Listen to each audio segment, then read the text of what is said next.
खबर आवाज शेयर कंदासीं। हयात पिताफी मां यारो लुंड वेझो लांडियो स्टाफ वेझो बिन मोटरसाइकिलिस्ट में टक्कर थियो आहे। वांगे ख़बर ॾियूं पिया हयात पिताफी मां यारो लुंड वेझो लांडियो स्टाफ वेझो बिन मोटरसाइकिलनि जे टक्कर में ज़ख़्मी थियल औरत फौत थी वई आहे। ज़ख़्मी थियल औरत माई हाजल कराची जी ख़ानगी अस्पताल में हयाती विञाई वेठी आहे।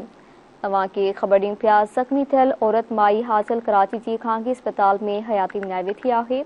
हयात पिताफी मां ख़बर अवां सां शेयर कयूं पिया। मोटरसाइकिल से टक्कर में ज़ख़्मी थियल औरत फौत थी वई आहे। ज़ख़्मी थियल औरत माई हाजल कराची जी ख़ानगी अस्पताल में हयाती विञाई वेठी आहे।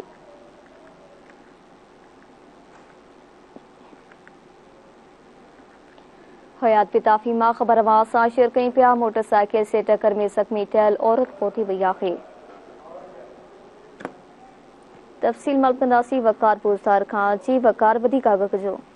जी बिल्कुल मारवी हयात पिताफी बरसां यारो लुंड वटि 2 हफ़्ता पहिरियां मोटरसाइकिल जे ॿिनि धुर में ज़ोरदार टक्कर जे नतीजे में पीरसन औरत ज़ख़्मी थियो। ज़ख़्मी जो कराची जे निजी अस्पताल में इलाज हलंदड़ हुयो। अॼु ज़ख़्म जो सूर नसण ते फौत थियो। फौती जो मड़ आहे उहा बाणे ॻोठांदो पियो वञे ऐं घर में वक़्तु क़ुरान मतल आहे। इलाइक़े में सोग वारो सूरत हाल थिए रहियो आहे।